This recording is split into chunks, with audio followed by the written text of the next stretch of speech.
tell us a little bit about what's going on in Edgecombe County school systems. I mean, you guys are doing some innovative thought processes. You are doing some real planning. You're living kind of in this state of change, maybe not change, maybe not. And so what I love about what you and your team and Dr. Bridges are doing is just thinking of all things and all possibilities and really what might happen, and I think maybe the big elephant in the room that we need to discuss is the potential for demerger, whether that happens this year or happens some point in the future or never happens. What you guys are doing is trying to figure out how we're going to educate our kids. And being the mayor of Rocky Mount, I got to tell you, I'm eternally grateful for that because it's just one city. We happen to be in 2 counties, and we can't afford to have anybody left out of the opportunity for prosperity, which I believe starts with a solid education. And so just give us a little bit of background on what's going on there. Yeah, you're spot on.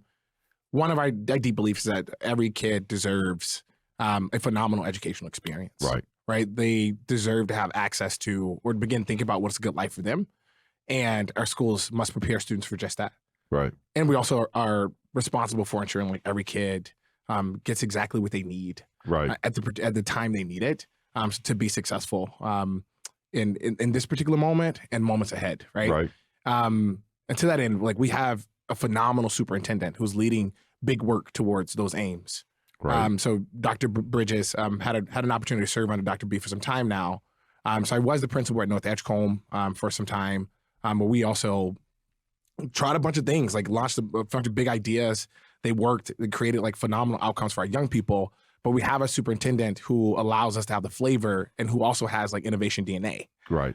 So she's always pushing the edges. You know what I'm saying? Edges, I love that. But, I got it. But let's talk about a little bit about that, what that means, because that's a big deal. I mean, you don't see a whole lot of innovative thinking in education. Yeah. So she's always pushing the edges to figure out how do we get it better for kids. It's the reason that Dr. Bridges, I want to shout her out.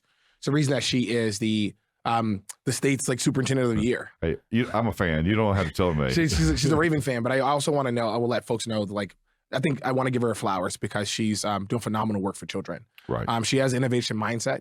She realized that the system that has been the current school system that has been the system that has been like hard in place since the late 1880s. Sure. Right. The industrial model is not going to get kids like closer to the future of work. Right. And so she's been thinking boldly about how do we transform our current system to ensure that all of our kids in Edgecombe County are prepared for the futures ahead. And the students like get to name their bold aspirations, and then we get to like help them walk towards that. Right. So she has like this entrepreneurial like spirit. Right. She's like incredibly innovative and is willing to take the step back to rethink what could be possible in schools for children. Right. And that all starts with, and there's a deep belief that I think across our system, like we believe, is that that also has to be in partnership with families and communities, right? For so long, we go into schools and we design like based on like our training, right? What we learn in our principalship programs, what we learn in our schools of education. And we say, like, this is what things are going to be without taking in real context, like the life context of our children, the lived experiences of our children, and moving in closer to their experience in this world and designing from that particular place. Well, I just want to insert here too, those are words, but when you start looking at the performance of the school system as a whole, the meteoric rise, it looks like an overnight success, but it's a lot of work that created this movement. But educational scores are going up, graduation rates are going up. All the indicators that you're looking for in a traditional metric are showing very positive for Edgecombe County right now. So it's translating to results, and I just wanted to point that significantly. out. I know that, but I'm not sure everybody listens to us. Yeah, significantly. That, right? I don't have like the raw, either. The raw empirical data, but we have access to it. But I think out of 14 schools, like 12 of our schools are either met or exceeding growth prior to the pandemic. Right. And we've taken on much traction and we gained much mileage in that work like since that time. Right. So like, yes, it's not just like some pie in the sky, like fluff, right? Like the jargon around like what we're up to and what we believe spiritually, but we're also seeing that in like student outcomes. Mm-hmm. So again, like in over 3 years, right? We've like made great leaps on all academic measures across our district, on our graduation standards, and we can keep going. Yeah. And we run our panorama survey data, which is like the checking in on a social and emotional experience of children, like how do they feel belonged in our school? Do they feel loved and cared for, right? Those also are checkpoints that matter, right? And even and those have like continued to skyrocket. Well, arguably, I'd say those are the most important metrics. Do I feel like I belong is a big part of whether I feel successful or not. Indeed. So before we even get to the learning component, it's important that like kids like feel loved and cared for. Sure. Right. That they go to a school that they're raving fans of. Right. That they know that this person in front of me like knows my experience, knows me well, and leverages that in my learning. So that's like one of our greatest like aspirations for our school system. And I think we're moving closer to that aspiration, and it feels good. So what are the biggest challenges you're looking at right now? I mean, as a school system as a whole, and what projects are you working on? Yeah, I think there are a few, like some of our challenges are pretty ubiquitous. I think many of our systems at large are, we're facing some of the same issues, right? We're looking at what are some of the debris from the pandemic? Like how do we support our kids in social and emotional, the social and emotional health and well-being? I think there's another component, the academic piece, like how do we ensure that like we're catching up, right? Because we know that there was significant learning loss. So we're ensuring that there are the right number of inputs in place to support our kids. So those are two that I would like really stand out across our system. And I think your other question was, well, I mean, one of the conversations that the community's had, nobody really wants to talk about it, but we at some point need to. There's a potential for a demerger with the Rocky Mount school system and Nash County to split it down the county line. And that's rather significant for both school systems, both the Nash County school systems and Edgecombe County school system. And as mayor, I'm the mayor of one city, and the counties I don't really think of in terms of counties, but they're all our kids, right? And so that's a challenge for you as the Edgecombe County school system. Either merge these kids in, and then where do they go? How do they go? How do they fit? Logistics alone are challenging, and the same is true for the other part. And just seeing you guys work through some of that, I think that it's kind of cool how you've done about it, right? Yeah. And I just want to share that to the extent that you feel like you can. Yeah. So with the demerger, right? Yeah. Of course, there has not been. That's the elephant nobody wants to talk about. Yeah, it's the elephant. Right? So we're naming that as like the biggest challenge. That's right. Indeed, right? So again, like our county commissioners have yet to like make a decision. Well, no, we're not saying demerger. Here's what I'm saying: demerger at some point probably happens. Is it this year? Is it 10 years from now? Is it never? I don't know, but you always have to plan for that contingency. Yeah. So again, they will in the foreseeable future. Sure. We'll make a decision regarding the county line transition. Right. But the way we're seeing it, one, we've been tasked by our county commissioners to explore a possible transition. Right. Sure. So that we're prepared, to your point, right, when that happens. That's right. So in a traditional approach would be we simply just come up with a bunch of ideas. Right. And we go back and project those back to the county commissioners and say, this is what this plan will look like for the families and students in Rocky Mount. Right. But as I mentioned, like we're in the business of designing with families and not for them. Right. So we've been seeing this in a very different approach. So instead of like come up with a plan to just move kids to this school or that school, but we want to like embed ourselves in the community, get to know the community a little bit, expand our footprint, right? Because we have not like served that particular community, right? Because students haven't been in our anyway. Students haven't been in our school system, right. And so part of the way we're thinking about this is like getting to know the families, like learning as much as we can, like leaning into empathy, right? So what that has looked like, for early fall, like spending time in living rooms and our front porches and asking like, what is the experience of your child like in school? Right. Like what parts of their life lights them up? Like what are things that are most passionate about? And we've been using that data to like craft an experience for children.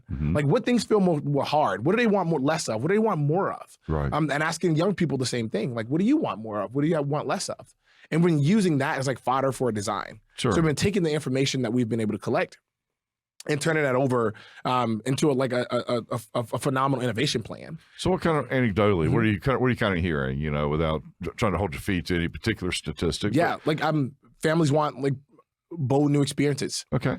They want something different. Okay. I think they want it like many of our families, right? Many of our young people, many of our educators, right? They want a different school model, want access to it. Right. What we're also hearing is like they want the model to be reflective of their identities. Right. What we're hearing is that like they want to retain community, what that means, and heritage and history. Right. So they want to keep that intact. And so what I think that translates is that they don't want to just like move into like school systems. We want to make sure that they feel cared for as we begin to think about a transition. Right. Now again, like we're not taking any grand leaps. Right. We're like sitting in a position of learning, sitting in a position of empathy, and making sure we're hearing the lived experiences of of the folks who are in that particular community. Right. Well, that's awesome. When I was running for mayor, I had a chance to talk to one of your school board members, Dr. Wilson, and she's just the nicest lady on the face of the planet. And we talked for, I don't know, an hour, maybe longer. And I brought this up, and she said, "Well, Sandy, I really don't have the answer for that, but here's what I'm going to tell you. We're going to take care of our children, and don't you worry about that," And the quiet confidence that she possessed in that, just the absolute reserve, and you could feel it, steely intention of making that happen, was a powerful moment for me. And I see that in you, and I see that in Dr. Bridgers and all the initiatives you guys are doing. And I want to tell you this: I'm supportive of anything you can do, anything we can do as a city, I can do as a mayor, individually, personally, professionally. I'm 100% behind you, because it's important that all of our kids are educated at levels, because I believe firmly it's the singular thing that levels the playing field for everybody. And from an economic development standpoint, I've said this over and over and over, we need to figure out what we need to do as a community to enhance that experience, increase our graduation rates, make it a school system that is desirable outside looking in. Now, I know for a fact that we're generating great products, and I know for a fact our school system isn't broken. We're perhaps not reaching everybody at levels that we should. And that's a different conversation. Indeed. I think one you're trying to address, which I find powerful and exciting. And every time I'm in your presence, I got to tell you, I walk out charged up, ready to find a kid and hug them and try to help them get through school or something. Yeah. And that's it, right? Like which is also what we're trying to get to know intimately. Right. Like what are the challenges that children, like young people and their families, are facing? Right. And how might we incorporate like a design for those challenges within the design? Right. And speaking to Dr. Wilson and our school board, they absolutely love children. They're in the driver's seat for children and on the hook for kids.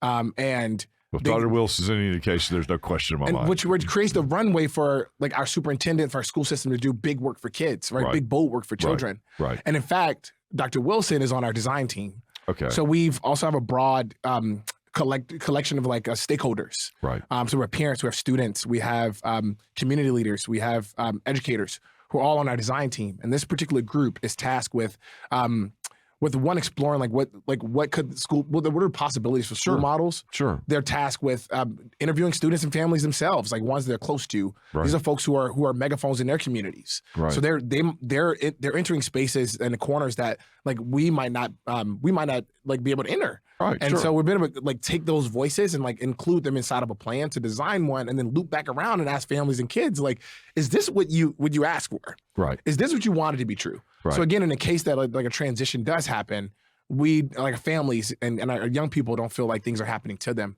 but again, they feel like things are happening with them. Right. And so they are making key decisions in how we move forward. So you've reinvented a lot of things, or thought through a lot of things in the current structure, and of course, there's some potential complexity going forward. But what are you seeing being successful? I mean, how are you reaching kids? How are you creating a place where they want to be and they feel loved and important, and feel like it's a place of success? And people define success differently, and that's okay. But I've got to be successful in order to feel good about myself, I believe. Yeah, I think we're talking about particular strategies. Well, just what are you seeing in school? Yeah, I think first, like kids, I mentioned this before, right?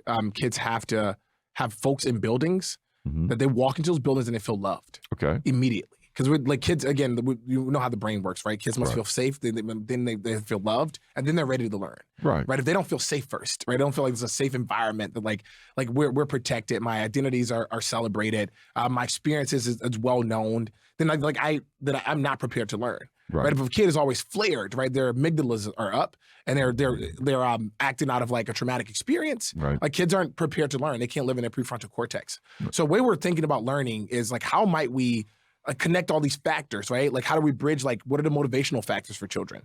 How does the brain work? How does learning and development work? we're bridging like what is the identity science say?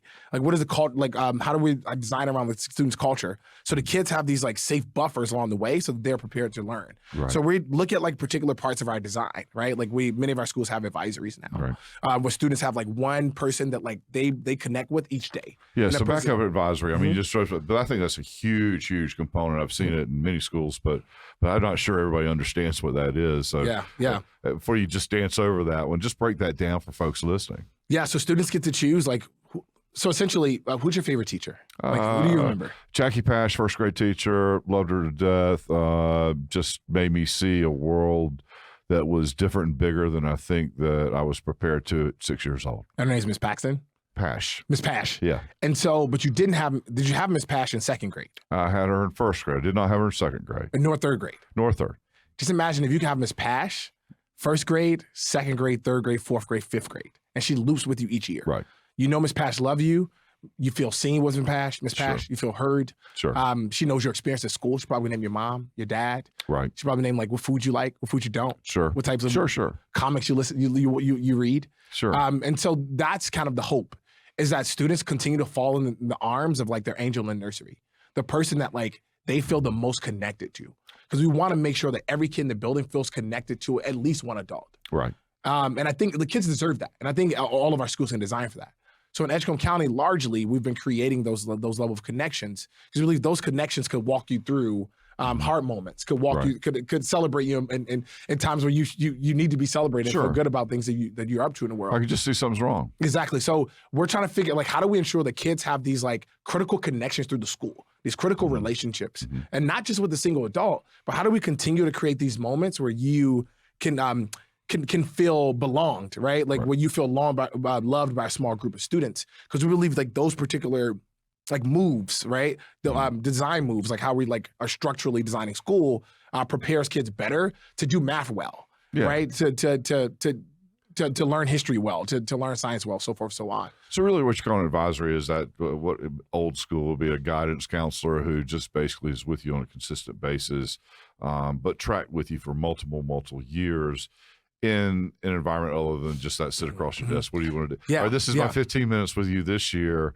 What do you think you want to be when you grow up? Or how do you think you're doing in whatever? And it's a buffer, right? Like it's the first person's arms you fall into in the morning. That's right. So kids come to school, might have a bad day. Sure. And they say like, hey, Sandy, now it's time to learn math. Right. Right. But the neglects that like you've had a number of experiences that like don't allow you to access the like, you know, like your prefrontal cortex, right? Allow you to have any cognitive output because you're still flared, right? Sure. You, and your body's still, you know, it's like unsettled. No, I get it. But instead, like you fall in the arms of someone who checks in and say, you're okay, here's a set of strategies that you can use that can prepare you to get through hard things today.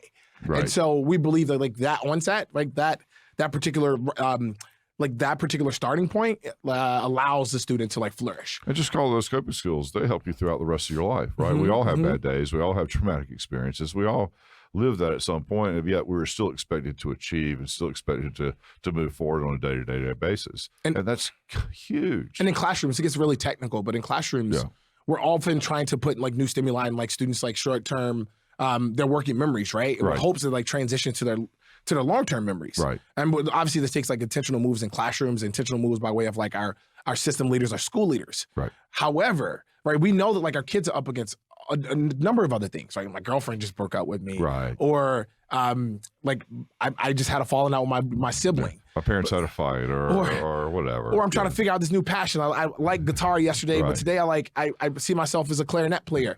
Right, but we want to create like certain pauses in schools so that students can like process that, like that in their short-term memory, so we can clear that stuff out of short-term memory with the hope that we can plug in new stimuli from like the classroom, right? So like the mathematics stimuli like is plugged into short-term memory and transition to long-term short-term memory to our long-term memory. So those are particular moves we're thinking about, but that requires us to live in like the learning science, to understand what is the science of learning and development are saying about young people and what they need in school. Right. And so we've been holding that in our hands and trying to design right from the science, because we know that like that holds up and it's substantial. So one of the challenges that we have in East North Carolina and Edgecombe County, I'm sure, is no exception. Capital expenditures related to our buildings. I mean, a lot of our buildings are just older. How important is it having that traditional school building You know, what are some of the general thoughts? I mean, how's that addressed? I mean, just how's that addressed? Yeah, I mean, we've seen like learning happen anywhere, anytime during the pandemic. Right. So I think one of our greatest lessons and greatest gifts is that like we, I think the brick and mortar service like has its purpose, right? Sure. You build culture, you build identity, it has its heritage. But I think we also can reimagine like what learning spaces could be. Yeah. So the brick and mortar could now be like a set of offices that have been now redesigned. Well, I mean, for instance, I had an industry here call me up not more than a month ago saying, hey, look, we're actually going to add 500 jobs to the community, but we're getting rid of 2 buildings. And I wanted you to know that because, you know, getting rid of the buildings doesn't feel like we're adding 500 jobs, but because we're working more efficiently from a different place and we were finding culturally that fits with us, that's what we're going to try out. And again, I think brick and mortars are important. I think it like, of course they are. It gives us like this essence from the past, right? Like this is what school is. But I know the future of work is changing for children, and the set of competencies that they're going to be required to have, right? Sure. Doesn't always require like doesn't facilitate learning in ways that the brick and mortar would have. So for an example, like some of our children would never touch a office. Right. And we're seeing a lot of that, right? We're seeing like post-pandemic, a lot of our children are in more floating spaces or working from home. Or not children, but like adults, right? Our floating spaces are working from home. You require like learning agility. You see folks working out of coffee shops, right? Have academic stamina. So these are like the small like soft skills we're trying to prepare kids for. But I don't know if necessarily like schools have to remain in a brick and mortar. Right. I think those two can be reimagined, like what we consider to be schools. Right. Sure. And how do we bring people together and turn them to as a means of supporting learning. Right. No. I understand, and I remember when I was in high school. In fact, many kids had kind of an early release where they were able to go get a job somewhere because they had fulfilled the minimum requirements. You had to stick around that senior year because I don't know, you might have 6 credit hours that you had to fulfill, but outside of that, no need to be there, or they were learning a trade, or they had an internship, and it seems like the more and more I learn and hear from people that there's maybe that's a renaissance of that kind of thought process coming back. Indeed. Yeah. I think because one, we're trying to figure out how learning happens together. Sure. Right. So like I think about I don't know like all that like what it means to be a mayor. Right. I don't know what that entails. But I imagine like you're not like at this particular point I'm going to use math. Now I'm going to use a little bit of science. Right. Sure. And so we're trying to figure out how does learning coalesce, how does it come together around like students' passions, interests, and their lived experiences. Right. And how do we ensure like we embed that in like students' lives. Right. But they're like deeply learning this content in a way that like the learning's all like connected. Right. And again, so we're thinking about that a lot. Like, how do we like help that like live a little bit in our schools and in our students' like signature experiences. Right. So they're not just seeing like math detached from English, right? They see like all these things as like all these things like coming together. Well, it's all the same. Right. I mean, there's a leadership component. I'm trying to influence somebody. I've got to know where I'm going. So I got to be able to quantify that. I've got to be able to take what seems to be subjective and come up with some sort of objective measure so that I can at least chart the course and measure it in some form or fashion. So I have to be able to critical think. I have to be able to like radically collaborate with peers and others. That's everything. That's everything we do every day, all day long, whether we realize it or not. And so there's a reason we're often thinking about like, what does it look like to have an open learning space? Right. Where like I can move about like the learning activities. Right. Where I can connect and collaborate with my peers. Where I can demonstrate this like long-term like learning agility, right? Sure. I could demonstrate like deep levels of critical thinking and synthesis, right? How do I bring it all together? Right. How do I deeply think about content instead of like naming like facts? Right. Yeah. Right. Well, I mean, it's just beautiful. And we want kids to like begin to apply these things across their lives, right? But like, what does it mean? I don't like. What does it mean to like apply learning in context? And we're trying to ensure that like we're constantly thinking about that, right? And we're constantly moving towards that learning of the future. Well, it's kind of having an idea and then trying to execute it, right? Exactly. I mean, I'm an entrepreneur. I love that. That is just my passion, and I love to see people enjoy that and be part of it. But it requires all those skills. And the mistake that most people make is not quantifying what it's going to take to be able to complete the journey in terms of whatever resource that may be, whether it's time, whether it's money, whether it's time and money, whether it's, a timing of the marketplace. And so that's usually the mistake that happens the most is just falling short on that. But it requires all those things, and it requires some vision, and so that's the beauty of it. The hardest thing I've seen is getting people to think with a little bit of a visionary cycle, a little bit of a what I could be if I just think through it. And so, anyway, so you asked me what I to be mayor. This morning it looked like somebody meeting him in my truck before I got in my office and said, "Hey, I got to complain to you." And I said, "Come on up, let's." So how to build relationships? Yeah. Well, that's really it, though. Right. But so we did. I worked through it. And the challenge really wasn't that big of a deal, and was happy to be part of it. But the most fun is connecting people like you with challenges that are out there where you can be a tremendous resource, or I can, connecting people, trying to help negotiate, at least agreeing, find some basis for agreement so that we can move forward and stop talking about the silly stuff and actually do something. And that's the fun of it for me. But, then it's like learning applied. But right? that's what you do every day too. It's just a little different, right? Which, I mean, that also requires like a level of key competencies that we want to ensure like we inculcate our kids with, right? Like we're designing for around our schools. And a lot of our leaders in our school systems are currently thinking about like project-based learning and like how do we ensure, again, these competencies like live throughout the school. They have a hub and spoke model where kids are like often in communities and like applying their learning in that particular way. Exactly. So we're seeing a bunch of exciting new experiences that are coming across our district. I want to shout out all the amazing leaders in Edgecombe right now that are at the driver's seat with young people. Because we're gaining the knowledge and ensuring like our kids are on the right track. Sure. To have, and I talked about this before, but to be able to define like the good lives for themselves and live into that good life one day. Yeah. So I know we're running out of time a little bit, but just because you go to school, graduate, go to college and graduate, that first job, you're basically learning something else that first year. You're trying to apply that very basic math to what does that mean to critical thinking and processes related to the job that I've just accepted. Yeah. And so when you look at it from those terms, I mean, it sounds like what you're trying to do is bridge that gap before you even get to that place. Before you get there. Right. So once you're there, you're already 3 steps ahead of your peer group. And that's a beautiful thing. Hey, look, I appreciate all that you're doing in Edgecombe County. I appreciate all that you guys are doing for our community, for the county of Edgecombe, for the city of Rocky Mount. I applaud you, and I stand in support. Anything I can do as you go forward, please do not hesitate to call. Yeah, we're really grateful. Thank you.